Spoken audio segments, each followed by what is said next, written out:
Hello and welcome to Movies, Films, and Flicks. I am Mark Hoffmeyer, and joining me, I think, are two people who are currently wearing active camouflage.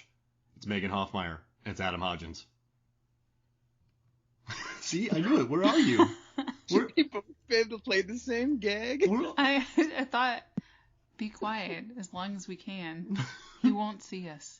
I saw a laser beam that looked like a Reebok logo shooting into my chest, and I was like, oh, great, Megan's in here somewhere.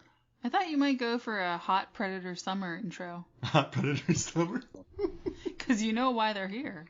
So Heat and violence. The last time I had you two in a room, not in a room, well, Podcast. recording about a final fight, the episodes are normally 20 to 30 minutes. We went for 55. So, yeah, no, that was lovely. But I think it's one of the all-time, like, Mark meltdowns on MFF. We're just like, guys! It was pretty epic. I have to edit this. Yeah. You guys pushed me to the limit. My argument, though, is if Megan and I and you go 55 minutes, you don't want to edit any of that out. Just, like, print it. It's all Solid gold. Cut the check. Mm-hmm. Yeah, the witches, it's all gold.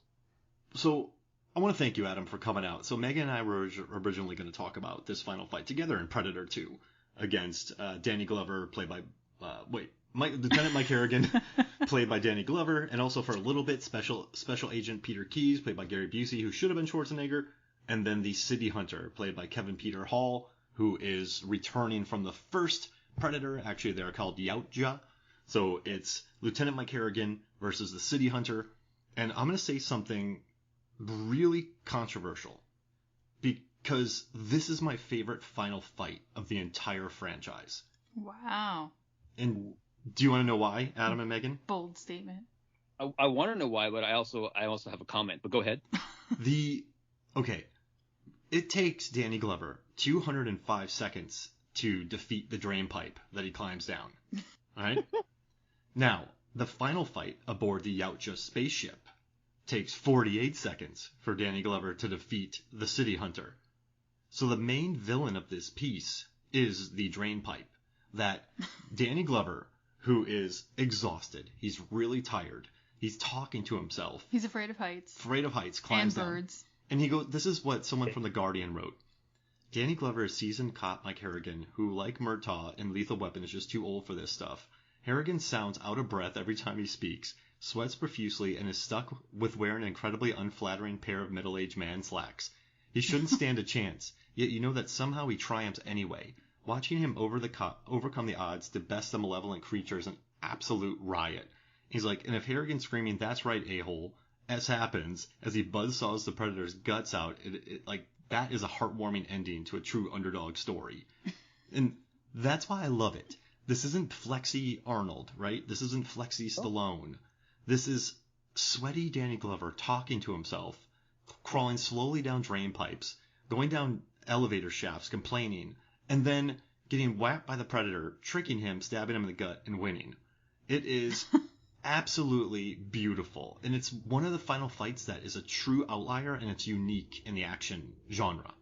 So I want to say, Glover following Arnold in a direct sequel was a bold move. Because it's a whole different kind of star, whole different kind of character. And I don't think in this movie he's doing the, I'm too old for this. I think in this movie he's portrayed as like this, kind of out there. He's almost portrayed like Riggs is portrayed in Lethal Weapon. His aggression is 40% above the norm. Oh, yes. I love that about his profile that's on the screen. There's stats that talk about how aggressive he is. Yeah, it shines through. But because of Lethal Weapon, you look at Danny Glover and associate him with he's tired and old. And they even have the captain from Lethal Weapon in this movie as well. Yep. Right? Richard Donner's brother there. And so you get a real Lethal Weapon vibe from it. But Arnold Schwarzenegger in the first Predator was such a I'm physically strong enough to beat you kind of fight where it was a slugfest. That this end fight was so long and drawn out, and it was almost like a Rocky Balboa boxing match, which is I just need to this until he wears himself out. Absolutely. Right? I mean, the Predator has to kill all the people in the meat factory. and he has to blow up Busey, but then Busey comes back, and then the Predator gets shot 9 times, escapes, and he gets tackled by Glover, gets its arm cut off, heals its arm in a bathroom, which is a beautiful scene, and then has to fight Danny. I bet you this City Hunter is just like, come on. Like, who is this? Like, even though he picked Mike Harrigan, so in the beginning, the Yautja specifically picks Harrigan to hunt, and that's when he goes after, Maria Conchita Alonso, goes after Bill Paxton, goes after Ruben Blades, goes after all of them. But I just love how, like, Busey could have called it a day. Or not, no, I'm sorry. Mike Harrigan could have called it a day. He could have just said, I'm done. Like, I'm good. I'm happy. But instead he follows the Predator to his ship and kills it. And it's beautiful. Yeah, absolutely. He wants to see this through. And, I think we get that way sometimes where we can get fixated on something. And even though it's maybe not in our best interest to finish it out, we just like, on principle, I need to see this through. Yeah, when you're that persistent and you're 40% more aggressive than most people, you're gonna do this. Yeah. Right? Like it's a weird combination of things going on. But even the like, this gun's not big enough, you need a bigger gun. I was like, oh, they're really painting him as like this tough guy. Mm-hmm. But you can't be tougher than Schwarzenegger. In the 80s, you just couldn't be tougher. Absolutely. And so I think they played it right, and I think that a lot of things happened.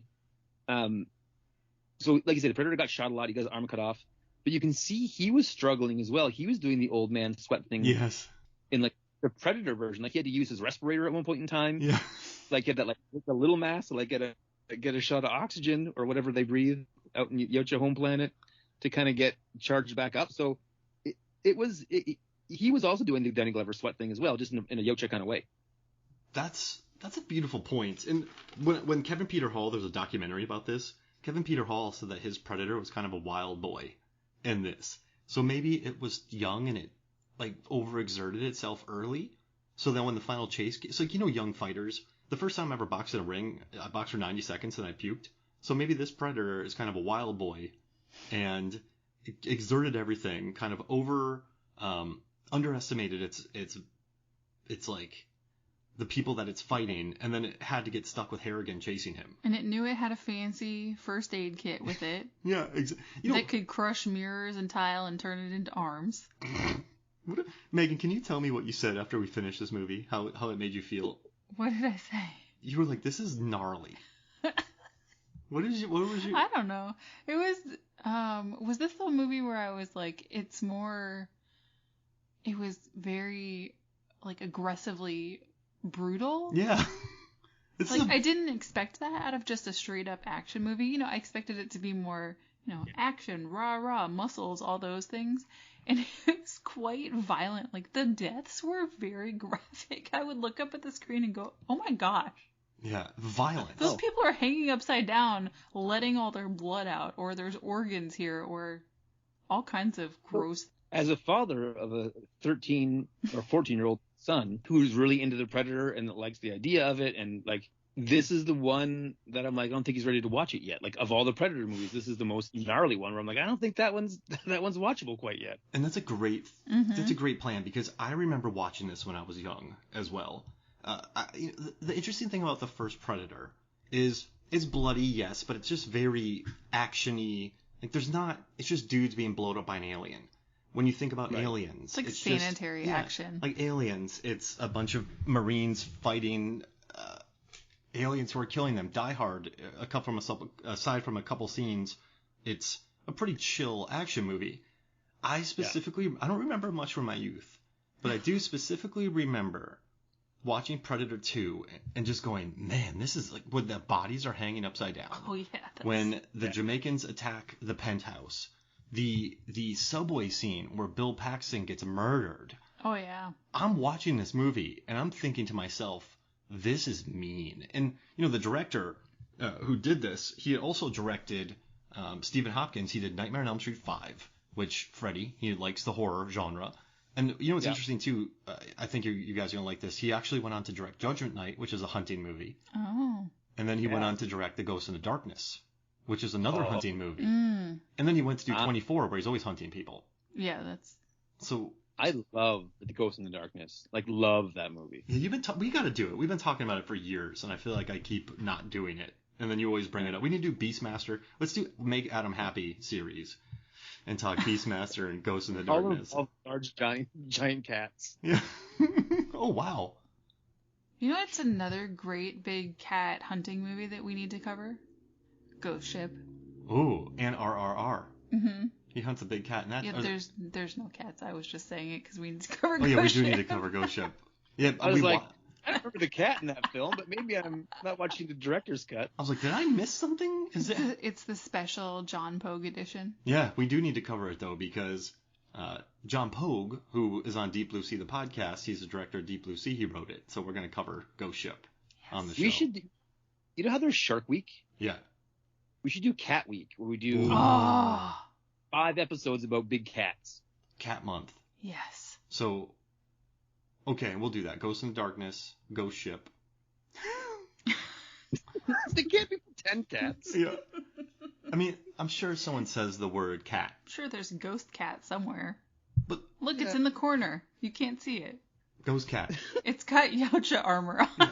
Why is there a laser cannon on a tabby cat? Oh, man. It's a flurkin. Oh, there we go. Oh, goose. All right, we're going all over the place. Now, one thing I do like about this movie is you have the meatpacking plant attack where Gary Busey and his crew, and this is his first movie back after the car accident. So Gary Busey's back, and he has, I call them the khaki crew, Adam.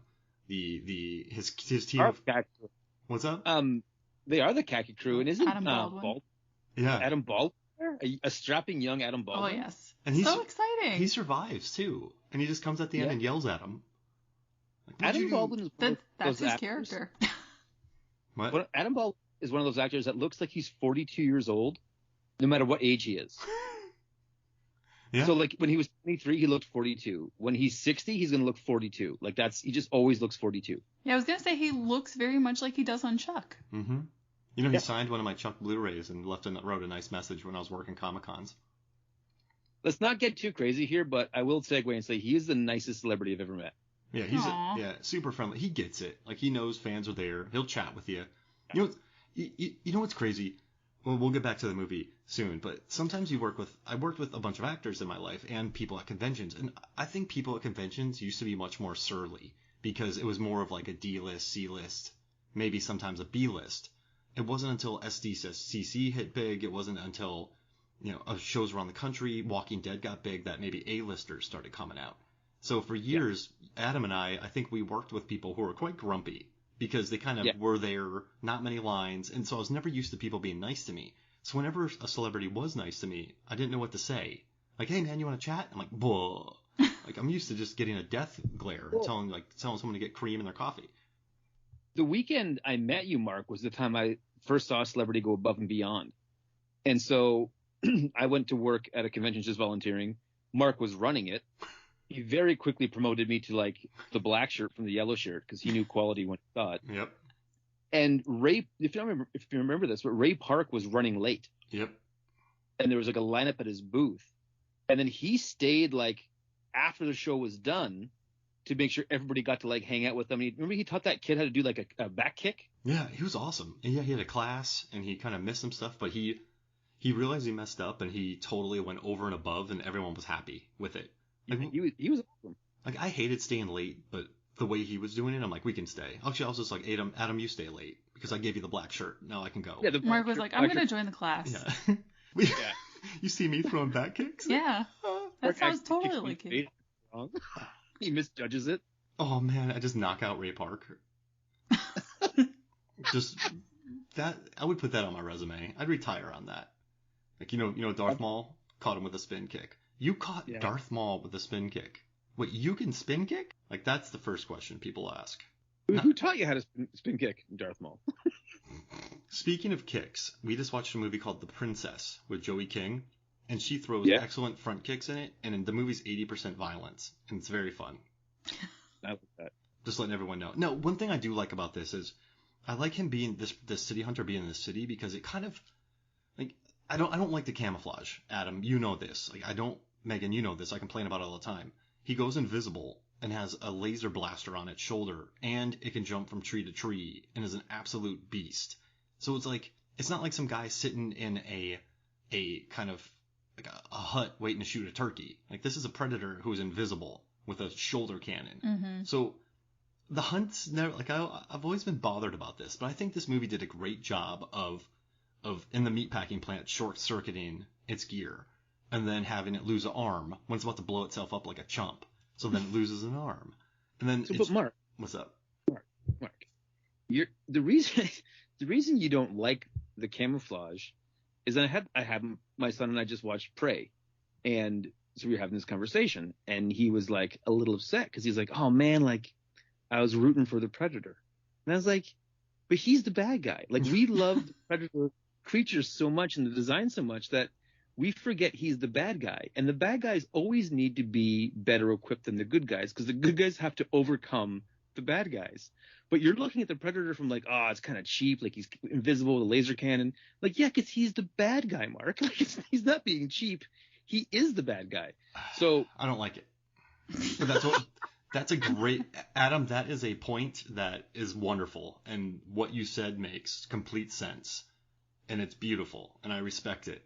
I just, for some, like, I guess I just don't like Predator flaunting their kills. It's like, hey, there was a guy standing in the corner, I blew him up, here's his skull. Like, no, he wasn't even paying attention to you, and you blew him up. Villain. Yeah, I mean, listen, I get it.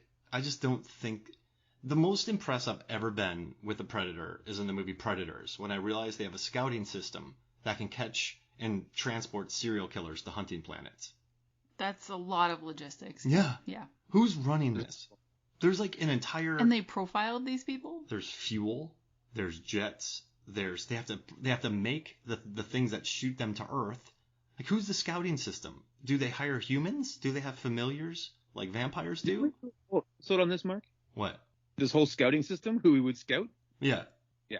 We've it's a whole thing, and that's when you realize that the Predators are. So is the scouting planet training for people that go out and hunt on other planets? Is it like, if you graduate at the training planet, do you get to go to Earth or to wherever else? I imagine it's like boot camp or Quantico. Don't you have to pass a bunch of tests and you have to pass boot camp? So yeah, I think that the hunting, the Predator planet is like training. It's training. Yeah. Mm-hmm. And then once you pass that, once you've killed somebody, but not Iko Uwe from The Night Comes For Us, because he's just too much. Listen to the episode that Adam and I recorded. But yeah, so, but with this one though, I liked, yes, the Predator is bigger, it's better, it's meaner, and the hero has to overcome it. But I like how this hero, Harrigan, is just so tenacious that he just wears this poor thing down. Like, I felt bad for the Predator towards the end, because I'm like, Harrigan is just not going to stop. And also, I want to say, there's a scene where Danny Glover is putting on his shirt, and he's ripped in this movie, but I think they did their best to hide it, because he's not as ripped as Arnold, so they put him in, like, dad pants. Yeah, they gave him the Indiana Jones costume. Oh. They just sort of covered up his muscles, because they're like, well, he's huge, he's a gigantic guy, but he's not Arnold. You lose track, because he's next to the Predator so much, how towering Glover actually is. Yeah, exactly. Yeah, that's true. He's a big... It's a fair fight between them towards the end. I like that they lose the arm. I think it's good screenwriting, the way they build towards the final conclusion of this. And I don't know, Megan, I saw this in 90, 91, 92, and, you know, Mark's 10-year-old brain, I was pretty confused about this movie, because I'm like, this isn't Predator. But I've always loved it, the kind of underdog Danny Glover going through here. Like, I guess I've loved that I always like the underdogs in movies too, like Kurt Russell and everything pretty much. But I don't know, I just love this fight. And I have a question for y'all. Megan, what skull or item would you like to see in that trophy case on the Yautja ship? Oh, okay. Smaug? How's that for an answer? That would take up its own. It's fine. It could be its own ship. That'd be amazing. Flying around in Smaug's skull. They fly around with Smaug? Yes. As a hood ornament. Oh. On the dashboard, just bobbling up and down? Why not? Little wings flapping. Oh, that's pretty good, Adam. What do you got? I don't know if I can beat Smaug. Like, that is... So, 1990, Yeah. 1990. Who would I like to see? So I'd like to see, it wouldn't be a skull. It would be the empty suit of RoboCop. Oh. Like RoboCop's helmet, but the flesh is all gone. That's really good. Just the suit. Just the suit. Oh, that's really good. I would want like an 8x10 signed headshot of Swayze. Right? Right, because that's a valid answer. It's very Mortal Kombat. Yeah, it's like Johnny Cage. Johnny going around giving out headshots. Hey, Patrick Swayze, can you sign this for me? I'm a big Roadhouse fan. And right? Patrick Swayze's like, great outfit, man, great outfit. Do you think that Dalton could tear a throat out of a Yautja? Yes. Okay. Just, we don't discuss it any further. Just yes, the answer. So, in Roadhouse, Megan, he fights this guy. I don't know if you've seen the final fight, but he rips his throat. He rips a guy's throat out of his neck. Obviously, you couldn't rip a throat out anywhere else. Which is a very Predator move, so maybe it's part of the Predator universe. But the problem with Swayze is he doesn't go looking. Like, he's not going to show up with guns. Right? He's not going to... The Predator's going to see him. He's like, this dude's pretty zen. Like, I respect him. The Predator's going to have to goad Swayze, like gaslight Swayze into a fight. He's not going to read him as a threat. Yeah, so he's going to have to make him a threat. Like, my mark? Because nobody wins a fight. Be nice until you don't have to. Yeah, so like I bet you the Predator would kill Sam Elliott, and then Swayze would fight him in the rain. Do you think the Predator would also have obnoxiously loud parties next door? Just his ship running. Disco. Would the Predator spy Dalton, like spy on Dalton when he's doing his Tai Chi? I think he'd look at him and be like, that's not a threat. He's just dancing in the backyard. Yeah. He's just dancing in the backyard? That's on his report that he sends home. Not a threat. Dances in backyard. It dances in backyard. So I want everyone listening knowing that. And Megan, we did an episode called Steel Dawn, Adam and I. That's probably back in the 100s. And they hired Swayze to be a Mad Max type character who was a sword fighter. But Swayze had no time for training. So they're like, well, you're a good dancer. So they ended up having Swayze with like the cheapest sword possible doing dance fights with these sand creatures. And so it's just Swayze doing a lot of spins. Yeah. I think I'm going to watch that tonight now. Yeah. It's lovely. We should go look up some clips on YouTube. Yeah, no, it's beautiful. No, watch it. So, Meg, what were your favorite parts of this fight?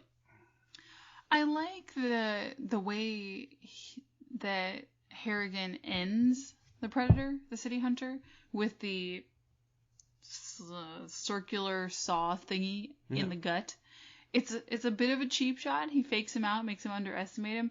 It mirrors a cheap shot that the Predator pulled on him in the meatpacking house, so that was very nice. Cheap shot for a cheap shot? He guts it, but so is that blade sharper, Megan? Because earlier the Predator got shot 9 times. Yeah. And then it gets a gut shot by its own blade. So maybe its own blade is special steel. Yeah, I would think so. Because those were human bullets, right? We know from this movie that the Predator metal is unlike anything on Earth. Yeah, you're right. It's sharp. It's very hard.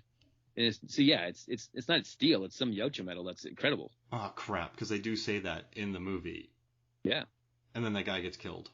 This movie arc is flawless. In the movie. One of my other favorite things about this fight is how the other group of Predators, after they let him go, they're just ready to take off in their ship. They are not waiting around for him to, like, walk out nicely. Yeah. He has to run his ass out of the ship so he doesn't get blasted, and he ends up diving over something. Yeah, he almost dies. It's hilarious. They're like, get out of here. Here's a gun. Run. Right. And it brings up questions about Prey, but is that a spoiler? I think that if people are listening to this and they haven't watched Prey, then they're listening to the wrong podcast. Yeah, that's true. Prey's wonderful. You got to see it.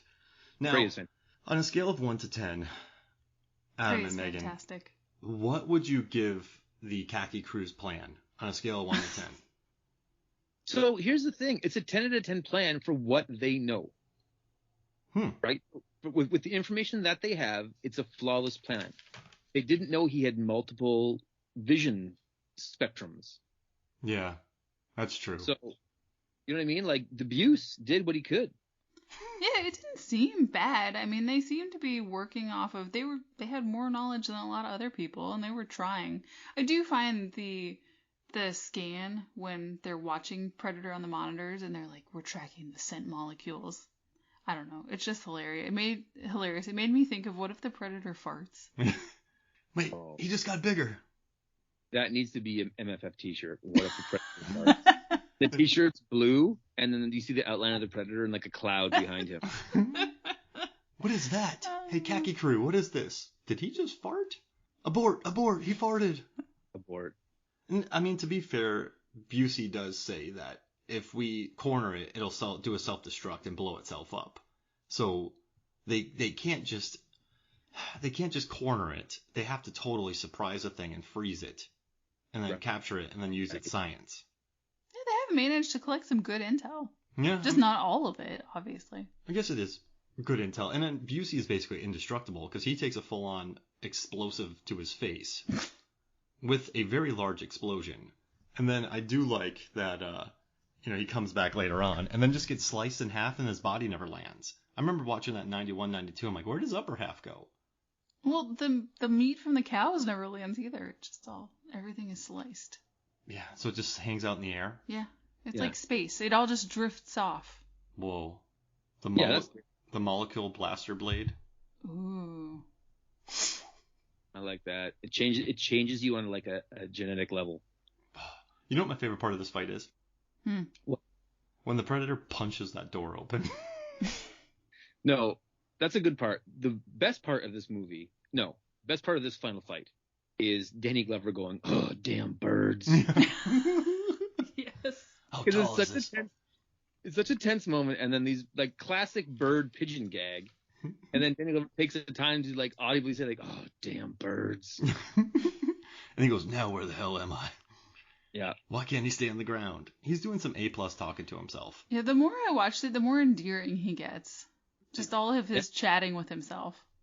But again, I think he has like a mountain to climb, especially in 1990, with not being Schwarzenegger. Mm-hmm.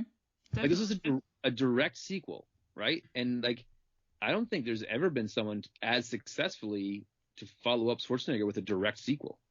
Yeah, that's tough. It's a totally different movie, brand new characters, completely different setting. I do love the intro though. You think they're shooting in the jungle, then they shoot to LA. That's a good intro. But yeah, it was an uphill battle. But Glover, I think, was really happy to take it because he's like, this is a chance for me to have a different role. So you're right. He wasn't the I'm too old for this, family guy. He was super angry, super pissed. He and his crew had like laser pointers on all of their guns. Lasers were a big deal here. They just looked. They had all their lasers. They had when they get out the elevator, they're posing. Like you could see why he took it because he is the hero here, and he's the one who fights the Yautja at the end and wins. So it's clear why he took it. Okay, question for you, Mark.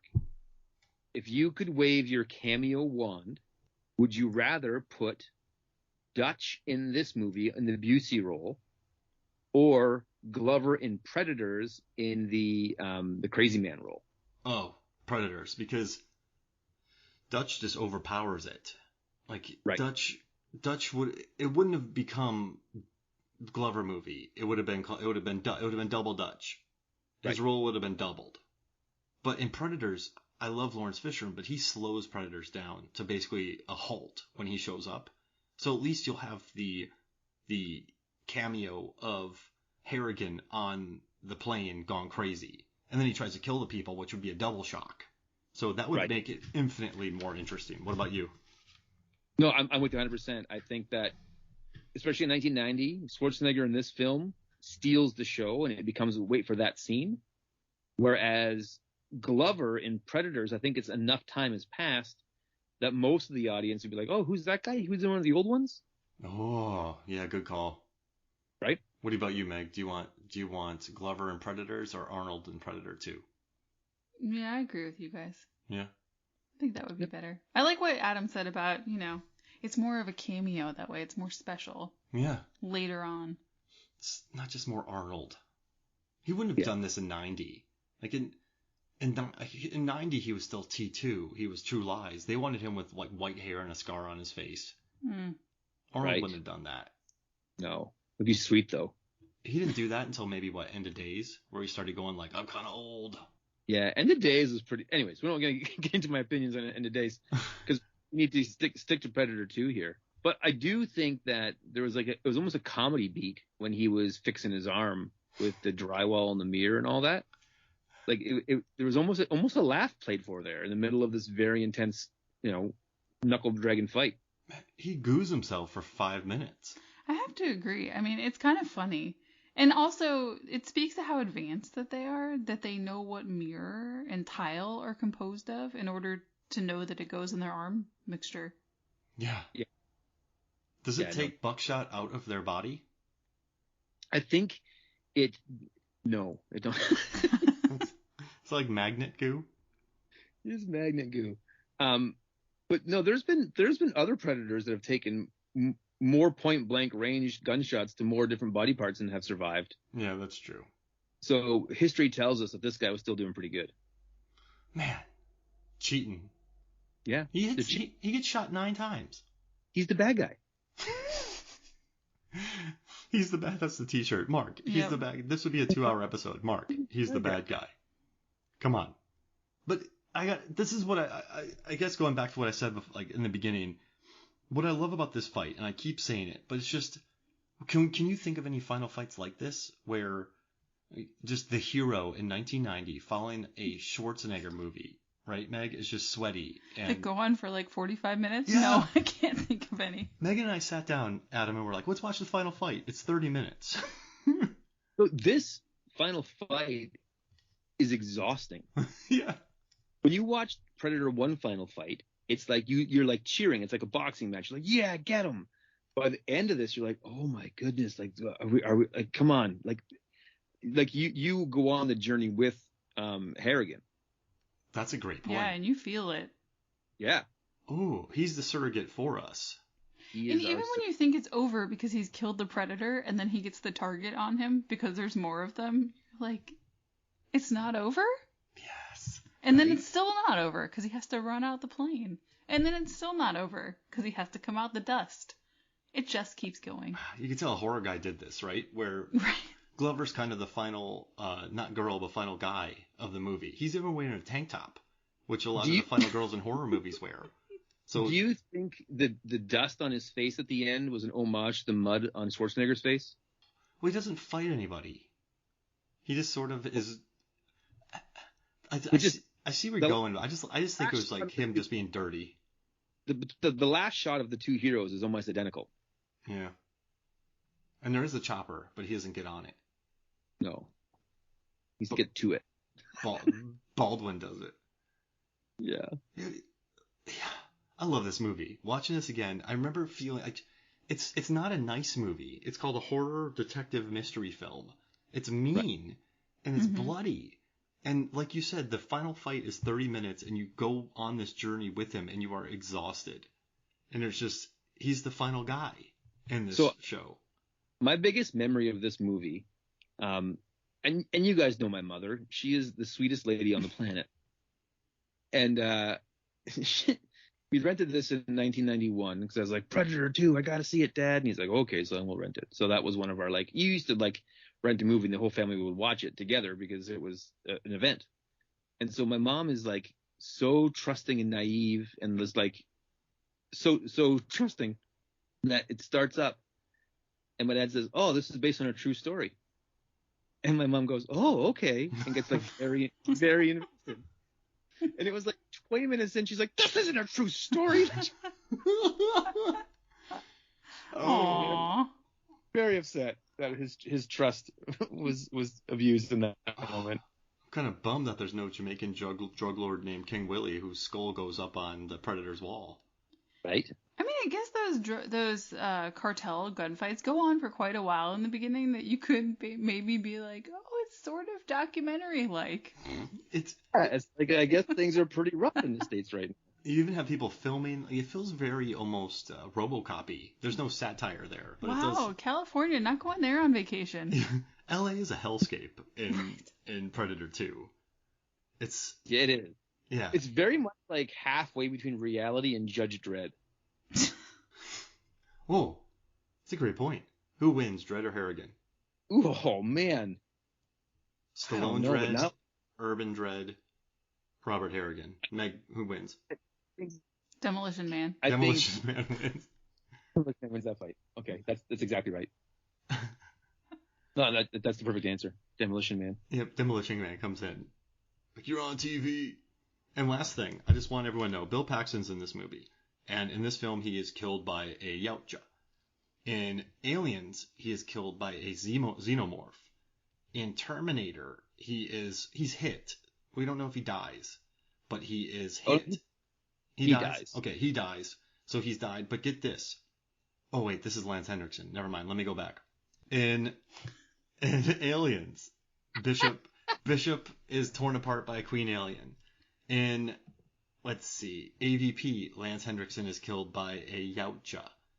In Terminator, he is killed by a Terminator. In Hard Target, he's played by JCVD, who did play the Predator briefly. Oh. Wow. It's deep. Wow, that's deep. Adam just passed out. I did. All the blood. Dude, Hard Target is so good. Hey, do you want to talk about it with us? I owe an episode. The folks at Kino Lorber were awesome enough to send me one of their awesome 4Ks, so I owe them a podcast episode, which we've been meaning to get around, but it's so beautiful.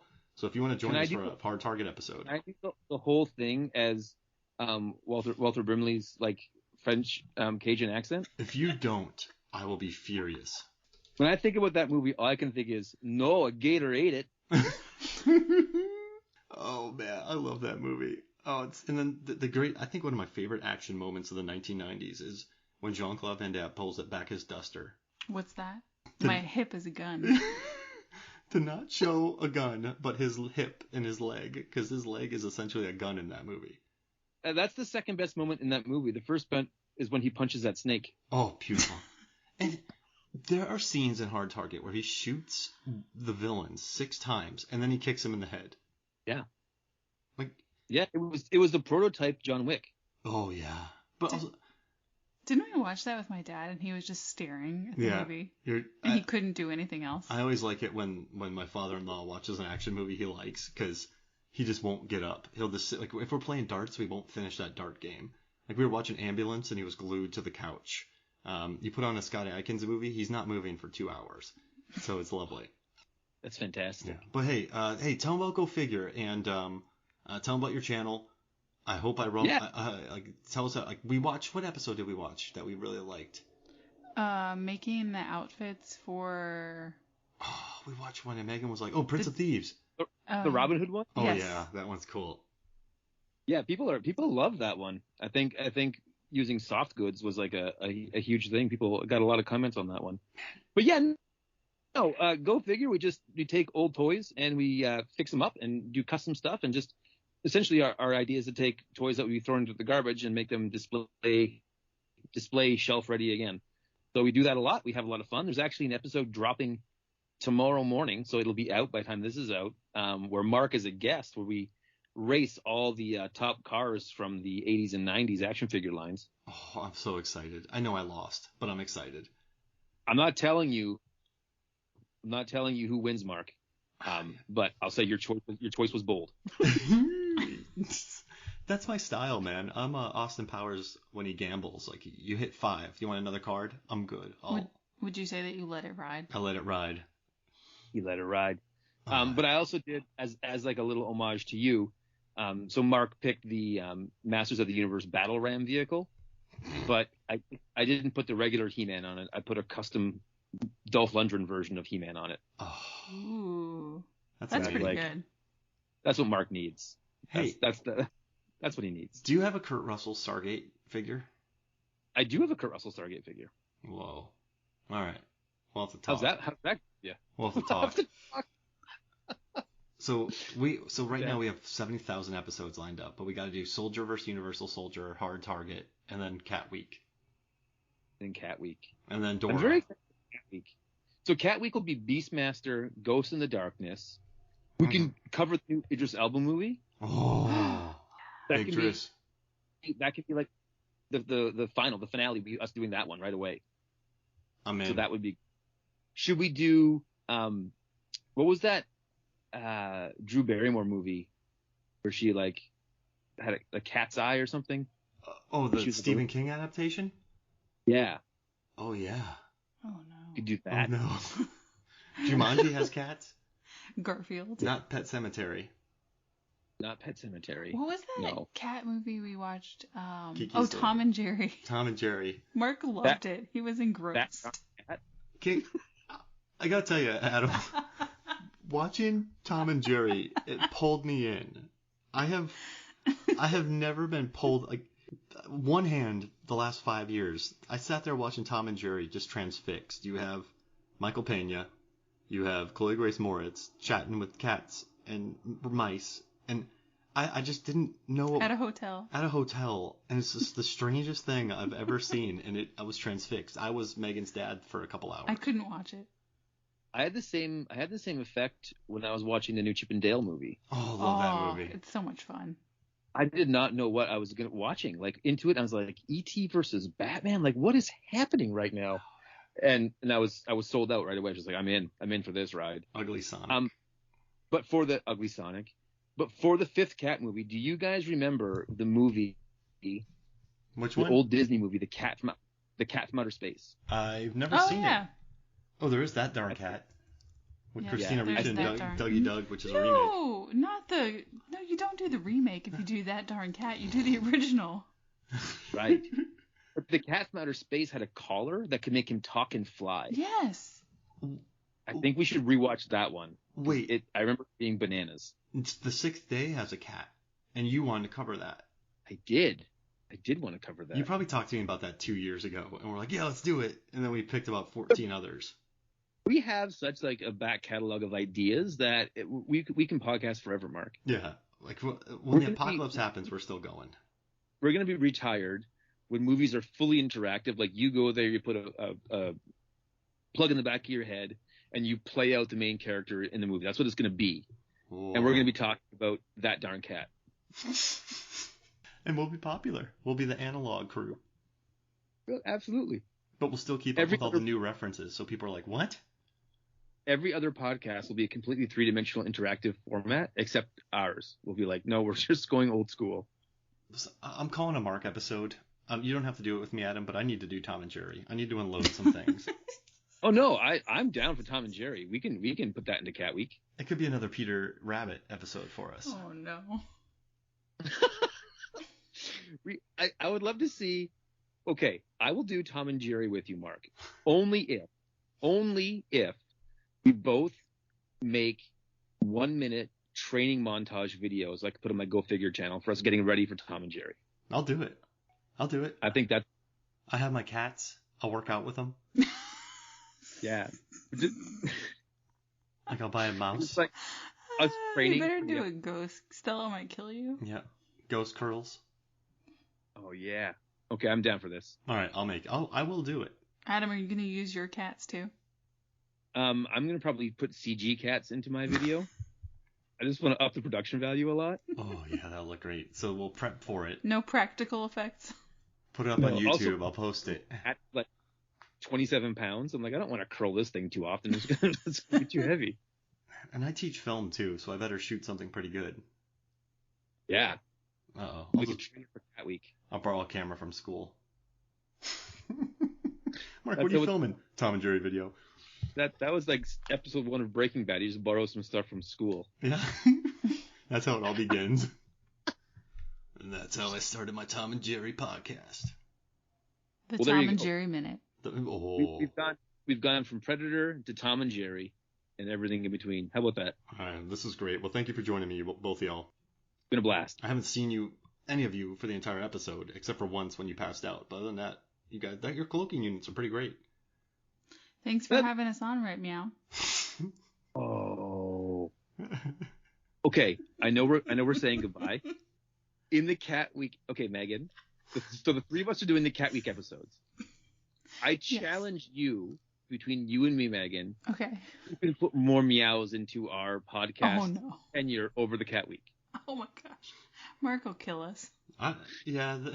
I'll do it anyway. I released that Peter Rabbit episode. That's 2 hours. That gets really dark. So I'm down for anything. Adam and I did an entire episode where we picked what candies we would put on our fists during a fight. Yeah, it was delicious. No, but that's a great idea. I live on the edge. It's dangerous, but the view is great. Did you say you're a cliffhanger? Yes. Oh, perfect. Well, hey, thank you all so much for joining me. Been the best. All right, so for me, Mark Hoffmeyer, for Megan Hoffmeyer, for Adam Hodgins, this is Movie Stones and Flicks. We'll see you next week. Meow. Oh,